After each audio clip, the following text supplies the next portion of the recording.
The radar screen painted a story nobody wanted to believe. Three F-18 Super Hornets maintained perfect formation over the Persian Gulf, their transponders dark, radio silence absolute. But this wasn't supposed to be possible. The mission brief had been clear. Single pilot reconnaissance, classified payload, radio check-ins every 15 minutes. Yet here they were, flying in a pattern that hadn't been seen in over 18 months. Not since Lieutenant Commander Marcus Reaper Castellanos disappeared into a sandstorm that swallowed him whole. Captain Vieira Ghost Nakamura watched the formation through binoculars from the deck of the USS Abraham Lincoln, her weathered hands steady despite the questions clawing at her mind. The lead aircraft banked left in a graceful arc, followed by its wingmen in perfect synchronization. She'd seen this dance before, in classified footage that still haunted the Pentagon's black site archives. The spacing, the timing, the almost telepathic precision. It was Reaper's signature formation, the one he'd perfected during their time together at Fallen. "Ma'am, you need to see this." Petty Officer Rodriguez approached with trembling hands, clutching a communication transcript. The lead pilot just requested permission to land using Commander Castellanos' authentication codes. Ghost's breath caught. Those codes had been buried with the rest of Reaper's classified materials when the Navy declared him KIA. Only 3 people had ever known them: Reaper himself, Admiral Morrison, and Ghost. She'd been there the night Reaper created that sequence, sitting in a dimly lit ready room while he explained his theory about quantum entanglement in tactical aviation. Most pilots had dismissed him as brilliant but eccentric. Ghost had listened. The formation descended through broken clouds, and Ghost could finally make out the pilot in the lead aircraft. Even at distance, something felt familiar about the figure in the cockpit, the way they held their head, the deliberate smoothness of their control inputs. But that was impossible. The pilot was clearly female, visible even through the helmet and oxygen mask, and Reaper had been many things but not that. "Control tower to unknown formation," crackled the radio. "You are ordered to identify immediately or face intercept." The response came in a voice that made Ghost's blood freeze. Not because it was threatening, but because it carried an accent she recognized. The same subtle inflection that had colored Reaper's speech during their late-night briefings. The voice was different, feminine, but the cadence was unmistakable. "Lincoln Control, this is Wraith Formation requesting emergency landing. Authentication, November 77 Echo Reaper 6, we're coming home." Ghost's hands tightened on the binoculars. November 77 Echo Reaper 6. The code Reaper had whispered to her the night before his final mission. The code that officially didn't exist. The impossible formation continued its approach, carrying secrets that would soon turn everything she thought she knew about that sandstorm, and about Reaper himself, completely upside down. Admiral Morrison's coffee went cold as he stared at the secure communication from the Lincoln. The encrypted message contained just 6 words that made his decorated career feel suddenly fragile. Reaper's codes authenticated. Female pilot incoming.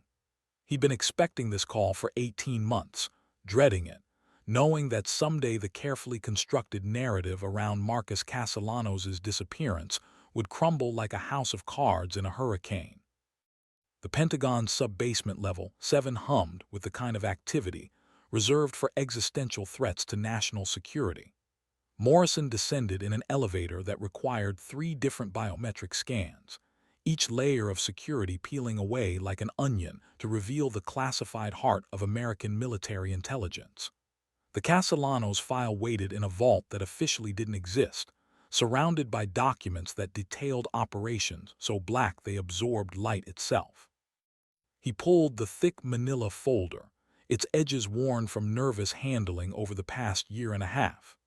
Inside, photographs of Marcus Castellanos stared back at him, a pilot whose talent had been matched only by his dangerous curiosity about phenomena that existed at the intersection of quantum physics and tactical aviation. Morrison remembered their last conversation. The way Reaper's eyes had gleamed with an almost religious fervor as he described what he called probability cascades in combat environments. "Sir," Colonel Hayes appeared in the doorway, his normally unflappable demeanor cracked by uncertainty. "The Lincoln reports 3 aircraft on approach, but satellite imagery shows only one heat signature. The other 2 are ghost contacts. Radar painted, visually confirmed but thermally invisible." Morrison closed the file. The theory Reaper had been pursuing, that consciousness could influence quantum states during high-stress combat situations, had been dismissed by every physicist the Pentagon consulted. But Reaper had been convinced he was close to a breakthrough, something about observer effect amplification in combat pilots experiencing extreme psychological stress. The secure phone rang. Morrison picked it up to hear Captain Nakamura's voice, strained but professional. "Admiral, the lead pilot has landed. We've secured the aircraft, but sir, you need to hear the pilot's statement. She claims to be Marcus Castellanos' sister, twin sister, and she's requesting immediate access to Project Looking Glass." Morrison felt the floor shift beneath his feet. Project Looking Glass had been terminated after Reaper's disappearance, its files sealed under the highest classification levels. As far as official records showed, Marcus Castellanos had been an only child, born to parents who died in a car accident when he was 12. His personnel file contained no mention of siblings, no emergency contacts beyond a distant uncle who'd raised him. Admiral Ghost's voice continued, "There's something else. She has his scar." "What scar?" "The one on his left temple, from the training accident at Pensacola. The one that's not mentioned in any official record because it happened during a classified exercise. Sir, she has knowledge of events that were never documented, and she's asking specifically about the Sandstorm mission. She says she needs to complete what Marcus started." Morrison hung up the phone and stared at the photographs scattered across his desk. In one image, Reaper stood beside his F-18, a barely visible scar marking his left temple, a detail Morrison had forgotten until this moment. The official version of events said Marcus Castellanos had died when his aircraft was overwhelmed by a massive sandstorm during a routine reconnaissance mission. The classified version told a different story, one that involved experimental technology and phenomena that challenged the boundaries of known physics. Now someone claiming to be his twin sister had materialized from nowhere, flying in formation patterns that should have been impossible to replicate, carrying authentication codes that had never been written down. Morrison reached for his secure line to the Secretary of Defense.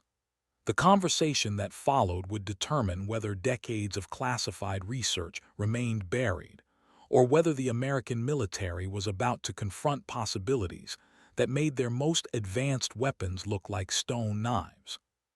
The debriefing room aboard the USS Abraham Lincoln felt smaller than its actual dimensions suggested, compressed by the weight of questions that hung in the air like morning fog over San Francisco Bay. Captain Vera Nakamura sat across from the pilot who called herself Lydia Castellanos, studying a face that carried echoes of a dead friend. The resemblance was undeniable, the same intelligent dark eyes, the same stubborn set to the jaw, even the same way of unconsciously touching the left temple where a faint scar marked pale skin. "You don't believe me?" Lydia's voice carried no accusation, only the weary resignation of someone who'd grown accustomed to skepticism. She still wore her flight suit, the name tape reading LCASTLLANOS in block letters that seemed to mock the impossibility of her existence. "I can see it in your face, Captain. You knew my brother, but you can't reconcile his death with my presence." Ghost leaned back in her chair, fingers drumming against the metal table. "Marcus never mentioned a sister. Never mentioned any family at all, actually. In 3 years of flying together, he talked about quantum mechanics, about observer effect theory, about things that made my head spin, but never family. Because he thought I was dead." Lydia's eyes found the porthole, where late afternoon sunlight painted geometric patterns on the bulkhead. Car accident when we were 12. Same one that killed our parents. Marcus saw me go under the water. He pulled me out, but I wasn't breathing. Emergency responders worked on me for 11 minutes before they got a pulse back. She turned back to Ghost, and something in her expression made the temperature in the room seem to drop. Officially, Marcus Castellanos became an only child that day. The girl who drowned in that river was declared dead at the scene, then somehow came back to life with no memory of who she was. Foster system, new identity, years of therapy to recover fragments of the past. Ghost felt a chill that had nothing to do with the ship's air conditioning. You're saying you died and came back.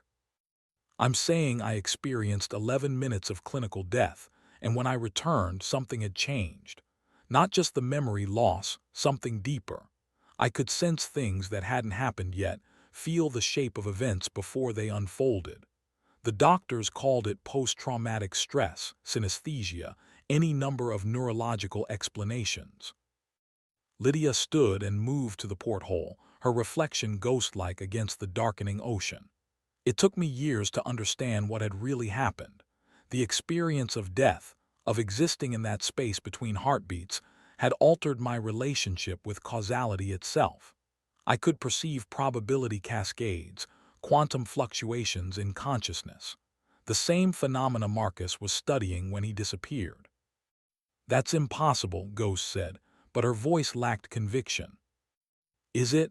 Marcus discovered that extreme stress could amplify observer effect in quantum systems, that consciousness itself could influence probability at the subatomic level.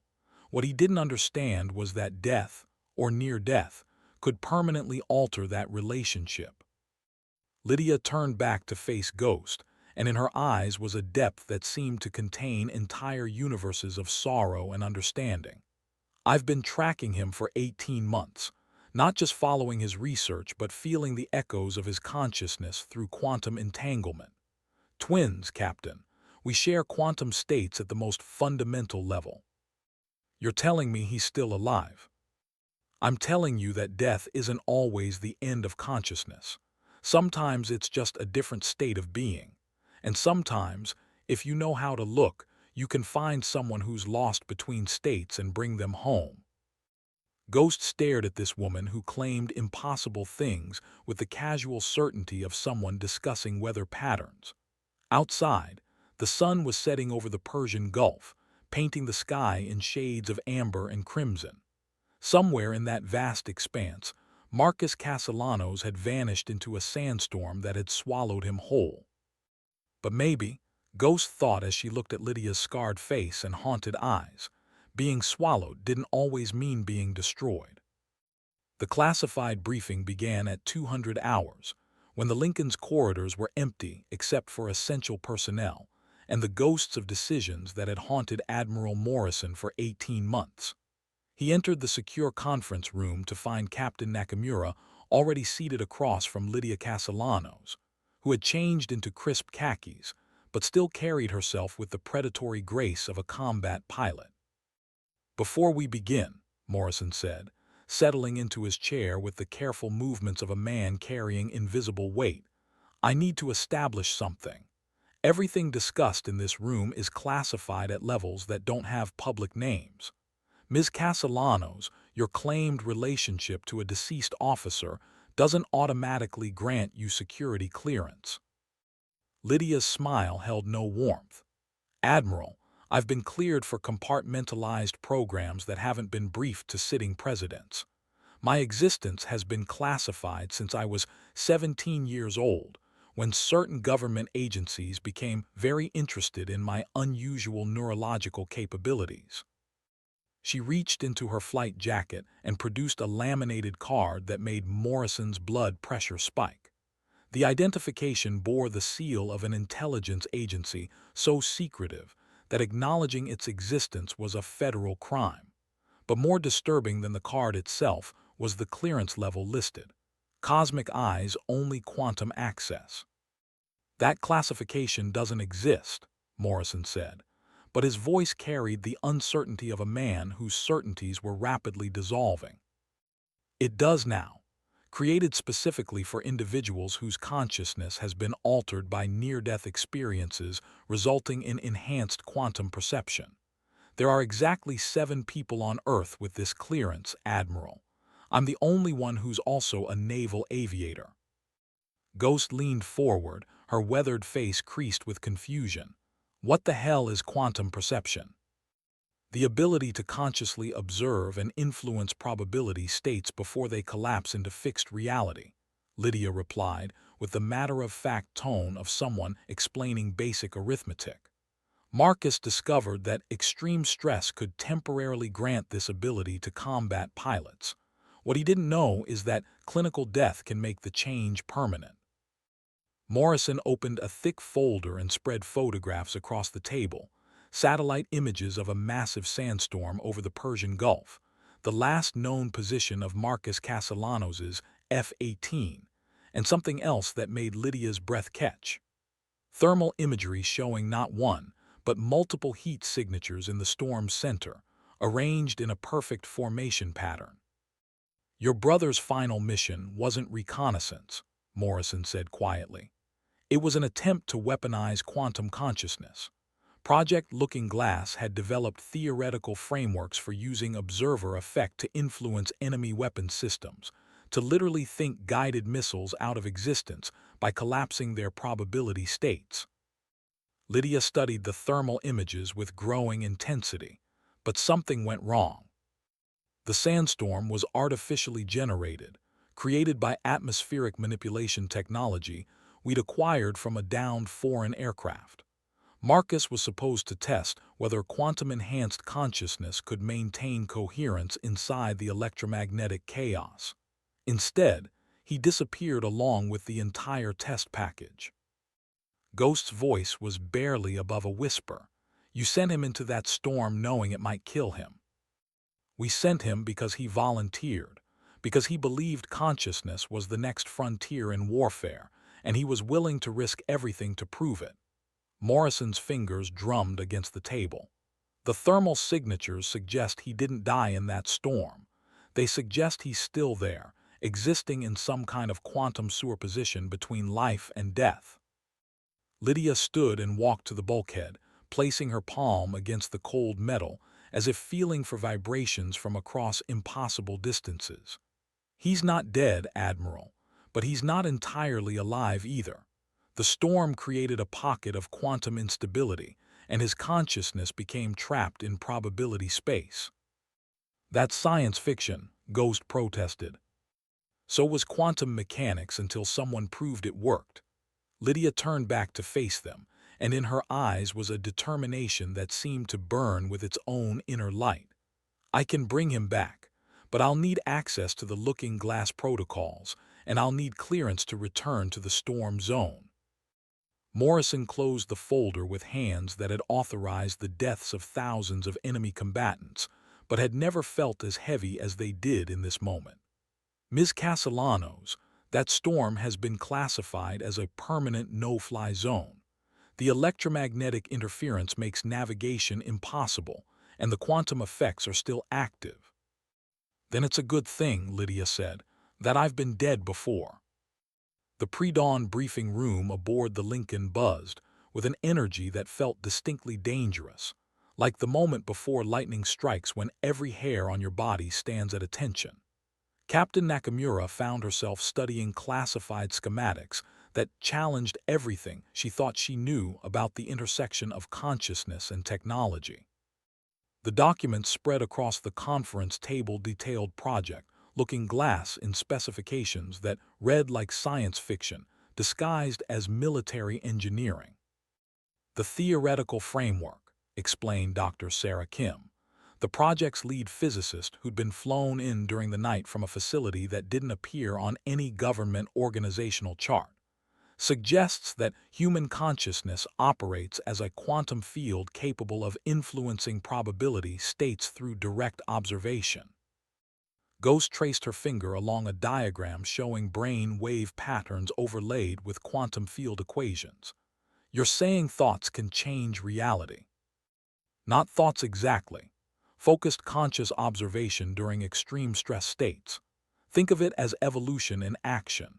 Pilots experiencing life-or-death situations developing enhanced sensory capabilities, except instead of seeing or hearing better, they're perceiving and influencing the quantum substrate that underlies physical reality. Lydia Castellanos sat motionless at the far end of the table, her dark eyes fixed on thermal satellite imagery of the storm zone where her brother had vanished. The images showed a swirling mass of electromagnetic chaos that had persisted for 18 months, defying every meteorological model the Navy possessed. The storm isn't natural, Dr. Kim continued. It's a self-sustaining quantum field collapse created when Marcus attempted to use enhanced consciousness to influence the atmospheric manipulation device. Instead of controlling the technology, his mind became entangled with it at the quantum level. Admiral Morrison's secure phone buzzed with an incoming message that made his already pale complexion turn ashen. "Ladies, we have a problem. Satellite reconnaissance shows the storm is expanding.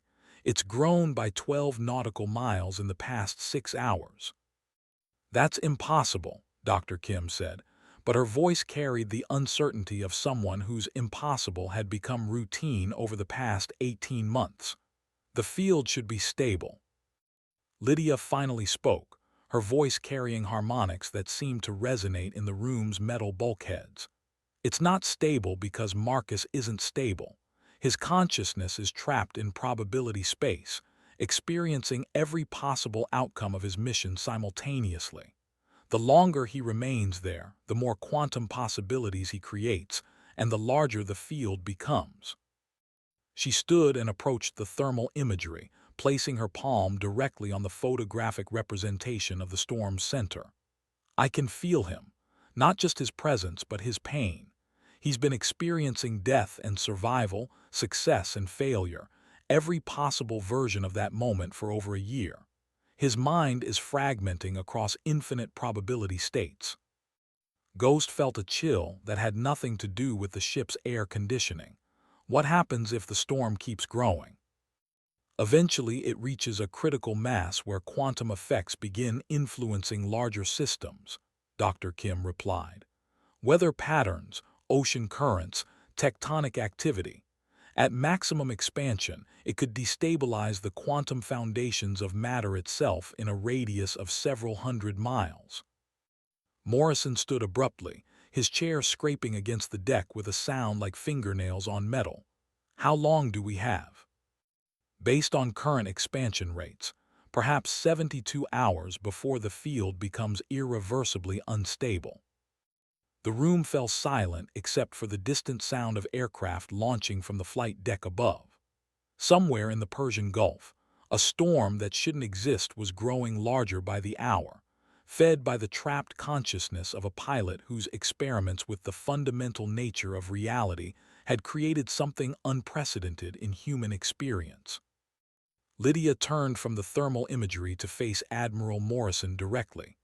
"I need a modified F-18 equipped with quantum field generators, consciousness enhancement protocols, and clearance to enter the storm zone immediately. Not in 72 hours, not tomorrow. Now." "Ms. Castellanos, that's a suicide mission." "Admiral, I've been dead before. The question isn't whether I can survive entering that storm. The question is whether any of us can survive what happens if I don't." Outside, the sun was rising over the Persian Gulf, painting the sky in shades of amber and gold. But somewhere beyond the horizon, in a pocket of space where the laws of physics had become suggestions rather than rules, a different kind of dawn was breaking, one that might herald the end of everything they thought they understood about the nature of reality itself. The hangar deck of the USS Abraham Lincoln had been transformed into something that resembled a mad scientist's laboratory more than a military flight preparation area. Technicians in radiation suits moved around a heavily modified F-18 Super Hornet, installing equipment that had no official designation and existed in no public technical manual. The aircraft's weapons pylons bristled with devices that looked like crosses between advanced radar systems and crystalline sculptures, their surfaces reflecting light in patterns that hurt to look at directly. Captain Nakamura stood beside Lydia Castellanos, watching the installation of what Dr. Kim euphemistically called consciousness interface modules. The physicist had explained that the devices would amplify Lydia's quantum perception abilities, while providing some protection against the probability cascade effects that had trapped her brother. "Those things look like they belong in a horror movie," Ghost observed, nodding the way the modules seemed to pulse with their own inner light. "They're based on technology we recovered from the same foreign aircraft that provided the atmospheric manipulation device," Dr. Kim replied, her voice muffled by the protective mask she wore whenever approaching the modified fighter. "We still don't fully understand how they work, only that they seem to respond to consciousness in ways that our instruments can barely measure." Lydia ran her hand along the aircraft's fuselage, and the consciousness interface modules flickered in response to her proximity. They're quantum resonators, designed to detect and amplify naturally occurring consciousness fields. Whoever built the original technology understood the relationship between mind and matter at levels we're only beginning to grasp. Admiral Morrison approached the group with a grim expression that suggested the weight of command had grown heavier over the past few hours. "Ms. Castellanos, I've received authorization for your mission from levels of government that I'm not cleared to name. But I need you to understand something. If this goes wrong, if the storm's expansion accelerates, I have orders to contain the situation using any means necessary."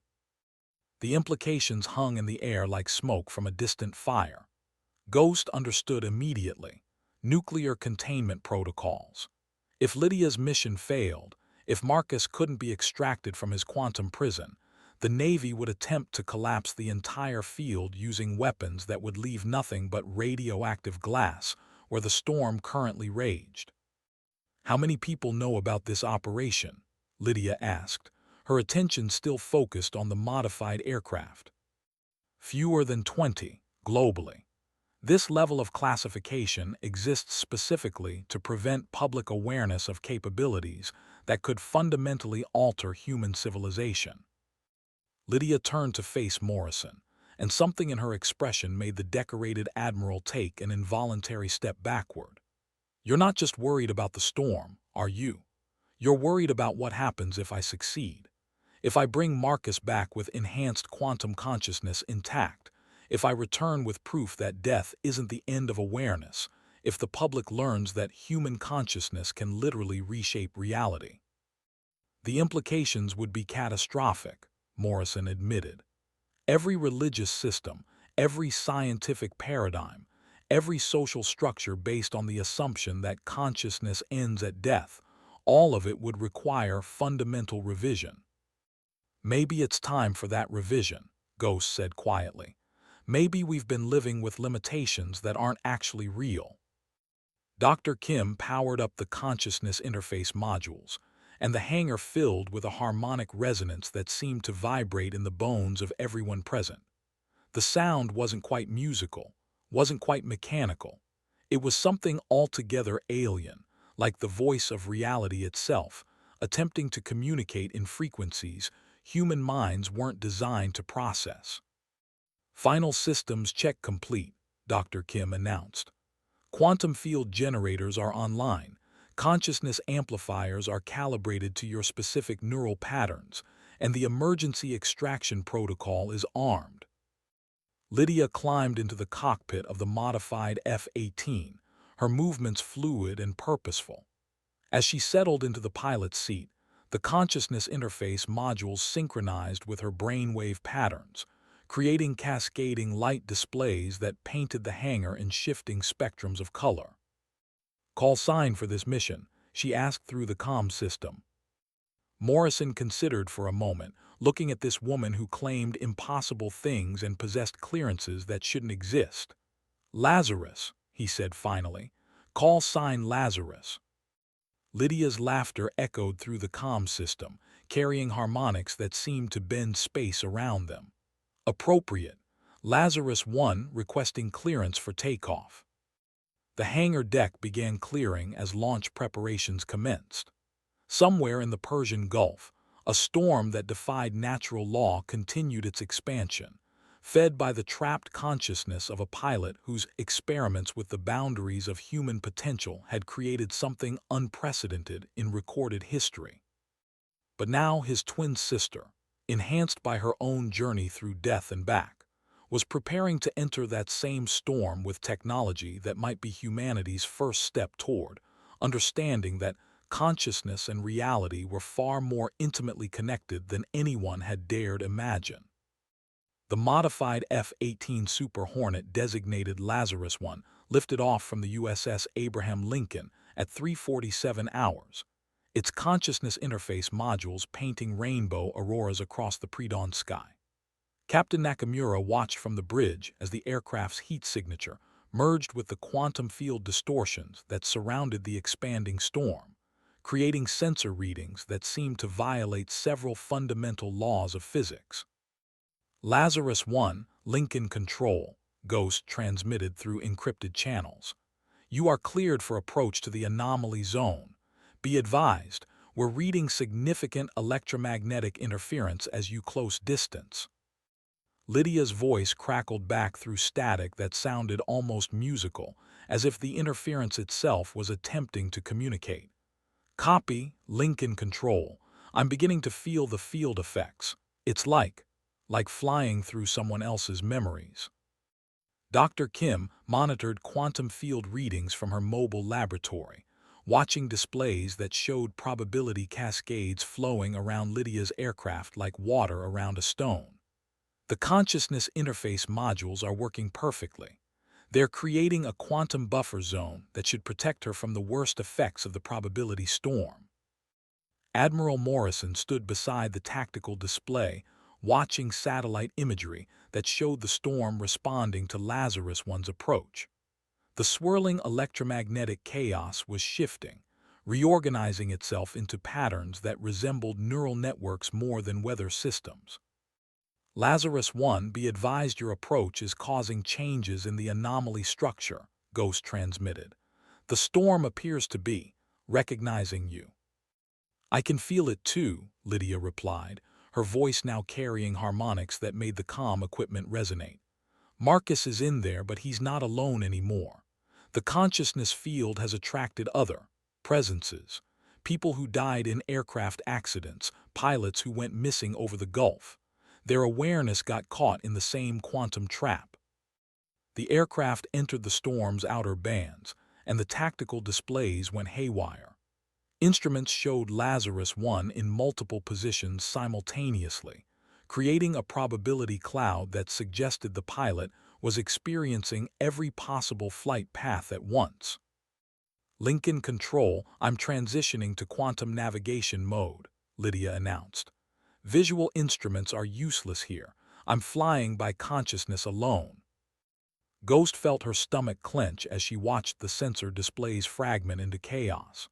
According to the instruments, Lazarus 1 now existed in 17 different locations, traveling along flight paths that intersected impossibly through three-dimensional space. Dr. Kim, what's happening to her? She's entering probability space. Instead of flying through normal spacetime, she's navigating quantum possibilities. Each path represents a different potential outcome of her mission. Dr. Kim's hands flew across her instruments, trying to make sense of readings that challenged the foundations of known physics. Through the comm system, Lydia's voice had taken on an otherworldly quality, as if she was speaking from a great distance or through layers of reality. I can see him now. Marcus is at the center of it all, his consciousness spread across infinite variations of his final mission. He's been experiencing every possible way that moment could have ended over and over for 18 months. Can you reach him? I'm going to try, but Lincoln Control, if something goes wrong, if I get trapped in here with him, you need to understand something. The storm isn't just growing physically, it's growing temporally. It's starting to affect past and future events. If it reaches critical mass, it could unravel causality itself. The implications hit Morrison like a physical blow. A quantum field capable of affecting past events could theoretically prevent its own creation, creating paradoxes that might tear holes in the fabric of spacetime. Lazarus 1. You are authorized to use any means necessary to complete your mission. Copy that. Beginning final approach to the consciousness core. Marcus, if you can hear me, I'm coming to bring you home. The tactical displays showed Lazarus 1's probability cloud collapsing into a single position at the exact center of the storm. For a moment, all the scattered possibilities converged into one definite location, one concrete reality, where Lydia Castellanos flew directly into the heart of quantum chaos to retrieve the brother she'd thought she'd lost forever. Then every instrument aboard the USS Abraham Lincoln went dead, as if the ship itself had been temporarily deleted from the universe. In the sudden silence, Admiral Morrison found himself praying to whatever gods might govern the intersection of human consciousness and quantum mechanics that, when the instruments came back online, they would show two aircraft emerging from the storm instead of none. The silence lasted exactly 17 seconds, long enough for every person aboard the USS Abraham Lincoln to wonder if they still existed or if the quantum storm had simply erased them from reality. When the instruments flickered back to life, the readings they displayed challenged every assumption about the nature of consciousness, death, and the fundamental structure of spacetime itself. "Contact!" shouted Petty Officer Rodriguez from his radar station. Two aircraft approaching from the anomaly zone, flying in perfect formation. Captain Nakamura grabbed binoculars and rushed to the observation deck, her heart hammering against her ribs as she scanned the horizon. There, emerging from what remained of the storm like ghosts materializing from morning mist, two F-18 Super Hornets maintained precise formation spacing. But something about the image made her vision blur, as if her eyes couldn't quite focus on both aircraft simultaneously.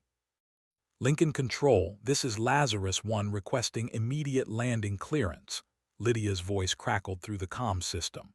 But her transmission was accompanied by another voice, speaking in perfect synchronization.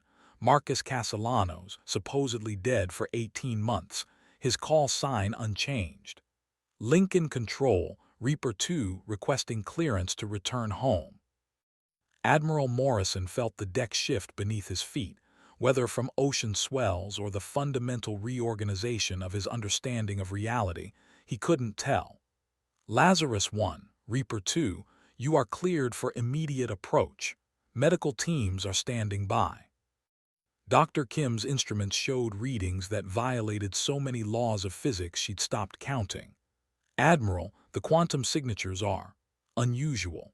Both aircraft show identical energy patterns, as if they're quantum entangled at the molecular level. But that should be impossible for objects that size." "A lot of things should be impossible," Morrison replied grimly, watching the approaching formation through his own binoculars. "But I'm beginning to suspect that impossible is a limitation we've imposed on ourselves rather than an actual property of the universe." The first aircraft touched down on the carrier deck with mechanical precision, its consciousness interface modules dark and silent. Lydia Castellanos emerged from the cockpit moving with the same fluid grace she'd shown before entering the storm, but something in her expression suggested she'd experienced wonders and terrors that had no names in any human language. The second aircraft landed with equal precision, but as its engine spun down, something extraordinary happened. The F-18 began to flicker, its solid metal structure becoming translucent, then opaque again, as if it couldn't decide whether it existed in this reality or some other. Marcus Castellanos climbed down from the cockpit, and Ghost felt her breath catch. He looked exactly as she remembered, the same dark eyes, the same confident bearing, the same scar marking his left temple. But he also looked translucent, as if he was a projection being cast from some other dimension onto their reality. "Ghost," he said, and his voice carried harmonics that seemed to vibrate in the ship's metal structure. "Good to see you again. Sorry I'm late returning from that mission." Lydia approached her brother, and as she drew near, both of them became more solid, more definitively present in normal spacetime. "The quantum entanglement is holding," she said to Dr. Kim. "But it's not stable. Marcus exists in a superposition between life and death, and my consciousness is serving as an anchor to keep him coherent in this reality."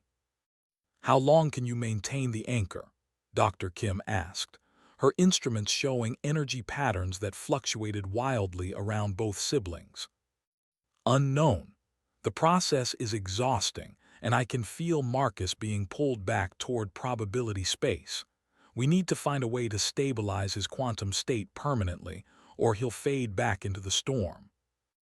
Morrison watched the reunion between Ghost and the supposedly dead pilot, noting the way Marcus seemed to become more solid the longer he interacted with people who remembered him. "Dr. Kim, is it possible that consciousness itself serves as an anchor to reality? That being remembered and recognized by others helps stabilize quantum coherence?" "That would suggest consciousness is fundamental to the structure of the universe, rather than just an emergent property of complex neural networks," Dr. Kim replied. "It would mean that being observed by other conscious minds literally helps maintain existence." Marcus turned toward Morrison, his form solidifying as the Admiral's attention focused on him. "Sir, I have information about the foreign technology that created the storm. The atmospheric manipulation device wasn't just a weapon, it was a consciousness research tool. Someone else has been experimenting with the intersection of mind and matter, and they're far ahead of us." The implications hit Morrison like a physical blow. If foreign powers possessed advanced consciousness manipulation technology, if they'd been using it to experiment on their own pilots, then Project Looking Glass wasn't just about understanding quantum consciousness. It was about catching up in an arms race that could determine the future of human civilization. But first, they needed to figure out how to keep Marcus Castellanos anchored in reality long enough to debrief him about what he'd learned in the space between life and death. The debriefing session took place in the Lincoln's most secure conference room, but the normal protocols for classified discussions seemed inadequate when one of the participants existed in a quantum superposition between life and death. Marcus Castellanos sat across from Admiral Morrison, his form fluctuating between solid presence and translucent uncertainty, while Lydia remained nearby, her consciousness serving as an anchor that kept her brother coherent in normal reality. "The atmospheric manipulation device," Marcus began, his voice carrying harmonics that seemed to resonate in the metal bulkheads, "wasn't created by any nation we've identified. The technology's signature suggests non-human origin." The statement hit the room like a physical shock wave. Ghost felt her coffee cup slip from nerveless fingers, the ceramic shattering on the deck with a sound that seemed unnaturally loud in the sudden silence. "Non-human," Morrison repeated carefully. "You're suggesting extraterrestrial technology, S. I'm reporting what I observed during 18 months of expanded consciousness in probability space. The device operates on principles that require understanding consciousness as a fundamental force of nature, like gravity or electromagnetism. The mathematical frameworks necessary for that understanding appear to be beyond current human scientific development." Dr. Kim leaned forward, her instruments detecting quantum field fluctuations around Marcus that spiked with his emotional state. "What did you learn about consciousness while you were trapped in the storm?" Marcus's form solidified as he focused on the memory. "Consciousness isn't produced by the brain, it's channeled by it. The brain acts as a quantum antenna, receiving and transmitting consciousness from what I can only describe as a non-local field that permeates all reality. Death doesn't end consciousness, it just changes the channel frequency." He gestured toward his sister.